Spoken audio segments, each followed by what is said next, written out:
JonTron.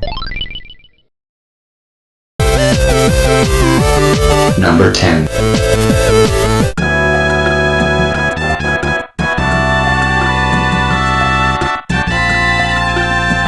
You know, I've got something to confess. I'm not sure how much I really like Earthbound as a game, but as I'm going back to try to think of things to fit in this list, I'm struck with oddly fond memories of it. Like, what were they on when they made this game? That's another thing about SNES games that I used to adore, the fact that the weirdness just took the immersion that much farther. If you played long enough, you'd almost trance and start to accept the trippy game logic as true, like a bee talking to you, then giving you a tutorial speech that can loop forever? Like he did what? I don't know about this game.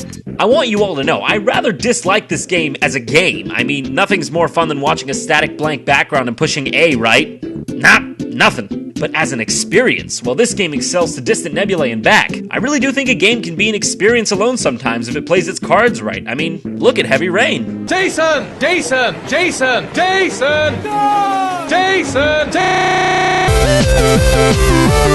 Number 9.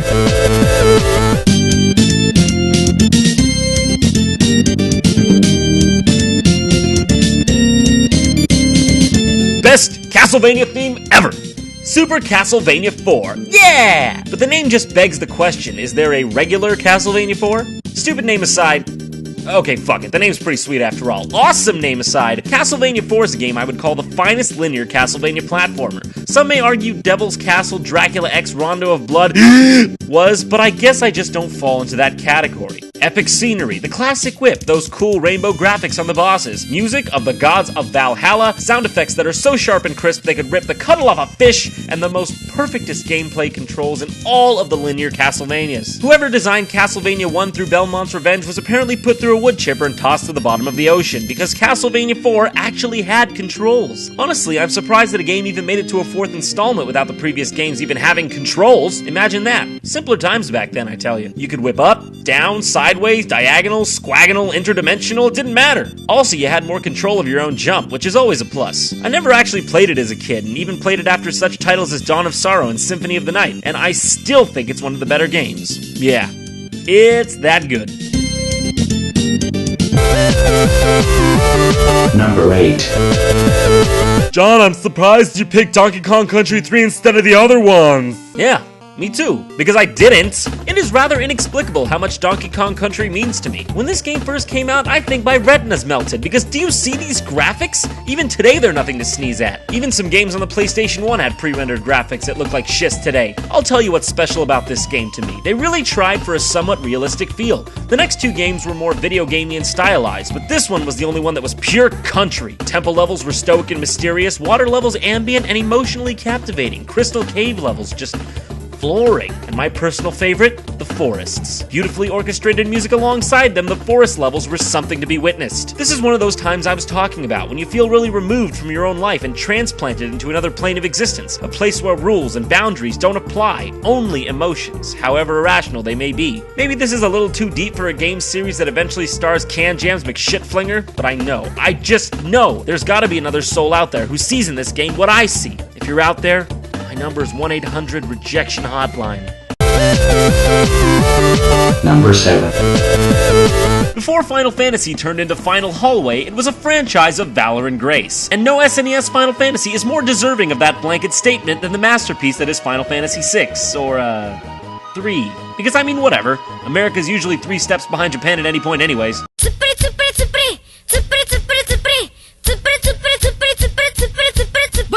This game was a more mature and evolved take on the RPG genre. Don't quote me on it, but I think this game factored in largely for the turning point in video game storytelling. You were no longer shoved a paragraph of text to read a la the days of yester. You experienced the events and character relationships for yourself, binding the impact of the story to you in a way previously impossible for games like Ultima to realistically achieve. Games like this were almost dreamlike. I think this is especially true in this case because you tried to relate your 3D real-world feelings to this 2D game.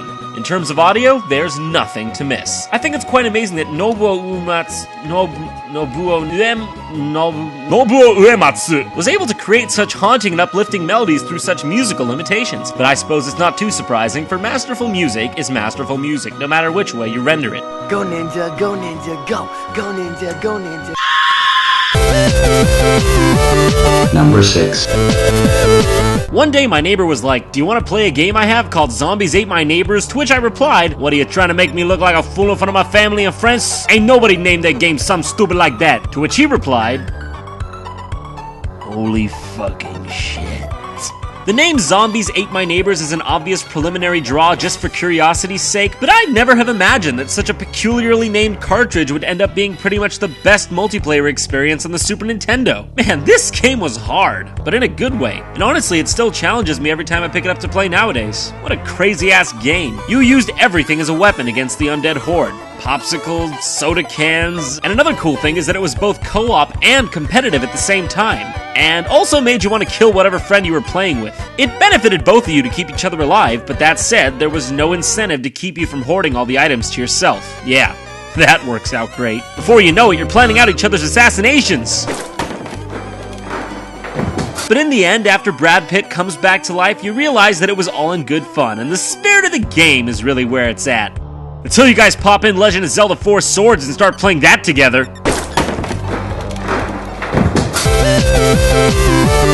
Number 5. Awesome! A new Mario game! Let's go home and play that shit! What you've just experienced is the way I felt upon first playing Super Mario RPG. That was it, the first RPG I'd ever played. I was primarily an action gamer at the time and didn't really understand the concept of something like this. I only picked it up from Brokebuster because it was a Mario game after all. Sad to say, but my child mind just couldn't handle what Legend of the Seven Stars had to offer at that time. So for 7 long years, Super Mario RPG lay at the bottom of the ocean, cursed by the gods to live in deafening solitude, until the foretold day that it was time for the Legend of the Seven Stars to rise again. Unfortunately though, by that point my cartridge was too damaged by water to play, and thus I discovered the phenomenon that was the emulator. You are a pirate! Yeah, shut up. I don't endorse pirating games, but this was back in the day when eBay wasn't well known, I had no money, and retro gaming fairs weren't exactly within my reach. So emulators were the only place I had to turn for reliving retro games. I'd finally regrouped with Super Mario RPG, but this time it was different. I understood and loved RPGs, and it just so happened that this particular one happened to be one of the finest. Killer graphics, killer music, killers. And I love that it introduced a way for RPGs to feel like you weren't just telling Mario to attack. You actually had some tactile input to sway the effectiveness of his attacks. Subtle but great. Anything I'll say about this game, you already know. So to cap it off, I'll just say... Jason! Number 4. Bam, headshot, kasplush, all tree, that's right. Every single Donkey Kong Country on the Super Nintendo is on this list as a separate entry, and you know what? They each stand on their own. The way my brain sees it, the Donkey Kong Country trilogy is very close to being the finest trio of sequels in all gaming. They're just also goddamn groundbreaking. As much as I love 3 and the original, 2 is the obvious taker of the cake for me. This game was borderline perfect. Music, style, visuals, gameplay, level design, flow. And not to mention it's the only entry in the series where both the characters you play are, well, cool. I don't know, something about Donkey Kong and Kiddy is annoying to me. I don't know if they actually control any worse, but they feel heavier, slower, and hard to handle. I can play this game over and over and over and over and over and over. The feeling you get while playing is indescribable. All your worries shed away like snakeskin, and all you can focus on is why Dixie has blonde hair when she's a monkey. Not too much left to say about this series. I've said more than enough through these 3 entries, but as it stands, Donkey Kong Country 2 Diddy Kong's Quest is the master in an already masterful series. That is some truly master hand shit.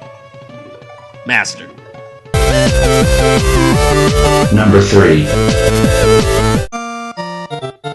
Now we're really getting down to it, aren't we? You knew this game would make an appearance, how could it not? I won't deny it, there's definitely some personal bias with this one, because it's the first game I ever owned on the first console I ever owned. Like, wow, you think it might place highly on this list? I actually already went in depth with this one on my top 10 boss battles list, but I guess I'll say it again. For a while, I think I actually lived inside of Super Mario World. I played in the fields of Yoshi's Island. I climbed on the chain-link fences of Iggy's castle. I swam next to spiky testicles. I rode the dolphins of Snow Mountain Peak? I don't know. I opened up new paths in the Forest of Illusion. I went when I saw shit like this. And I brought down Bowser and his minions, and this is the United States of fucking America, god damn it! Nothing can explain the connectedness I feel with this game. Whenever I boot it up, from the music right down to the weird graphics, I feel perfectly at home. I don't know about you, but I feel that Super Mario World doesn't really feel all that much like a traditional Mario game. It's a bit weird, but you know what? I love it. Getting this high in the top 20 is really like asking me to choose which one of my future children I'll like better.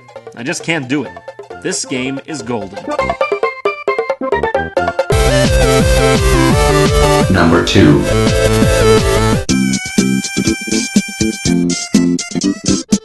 Okay, now we're getting into some really serious shit. No more jokes. How about a dozen eggs? Cost me $442. I know people love and appreciate Yoshi's Island, but I don't think that they love it and appreciate it as much as they should. In my humblest of opinions, Yoshi's Island is the finest platformer to ever grace the earth. It's perfect.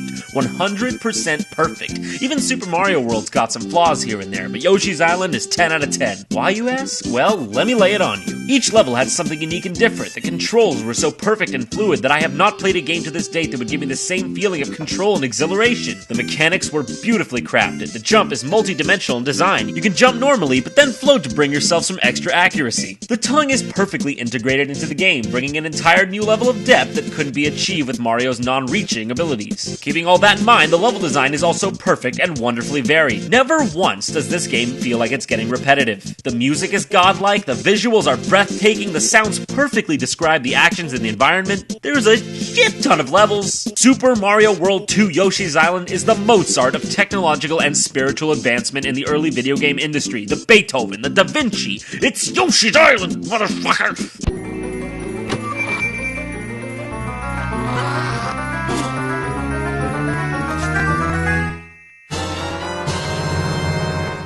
Through all the immensity that is the SNES library, there is one title I find myself returning to year after year and never ceasing to find pure joy in. That shimmering diamond would be Super Mario All-Stars. You all may not agree that this should be my top favorite game out of all the SNES games because it's just a recompilation of older Mario games, but to me, it's something much more. I'm not gonna lie to you, I'm not too fond of playing older Mario games on the NES because I didn't grow up with an NES. It's hard for me to accurately relive them the way they were originally created, but what I did grow up with was Super Mario All-Stars. In fact, when I was a kid, I had no freaking idea these were remastered NES games. I didn't even know what an NES was. It's certainly important to remember one's roots, but as I see it, All-Stars trumps all of the NES counterparts. The pixely aesthetic and the magically orchestrated music evoke feelings of deep happiness that I cannot accurately describe with words. I'm taken to a time of the past, a time where worries were few and adventure was high. 4 Mario games on one cartridge, each with their own visual and musical style. How could anything get better for a kid? Super Mario Bros. The Classic, Super Mario Bros. 2, a game unreleased in the US, and the jaw-dropping wonder that is Super Mario Bros. 3.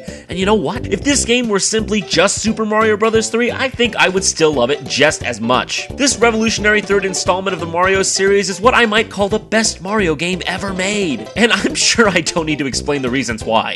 It's simply a masterpiece. While older SNES games fade into obscurity, Super Mario All-Stars comes closer towards the light because with each year it ripens like an antique bottle of wine. Each year the taste becomes more classic and the nostalgia towards our carefree childhoods becomes deeper. Experiences like the ones we've had with games like Super Mario All-Stars are the kind we'll take with us for all our lives. While some of our parents and peers may dismiss such thoughts and feelings as petty and childlike, you've still got to listen to your true inner voice that guides you.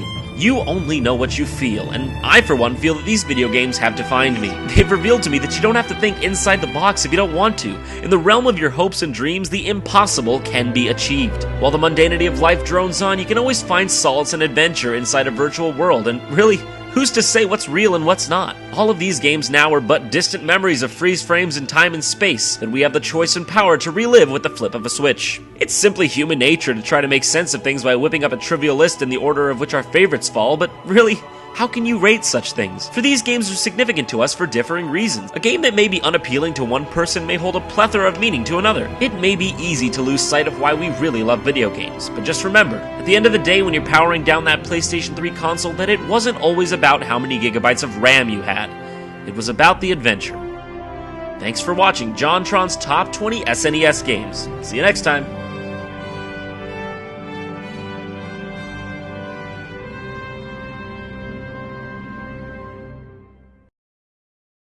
to normalboots.com right now to see a new JonTron original, and if you want to follow us on social networking, go to facebook.com/JonTronShow or twitter.com/JonTronShow.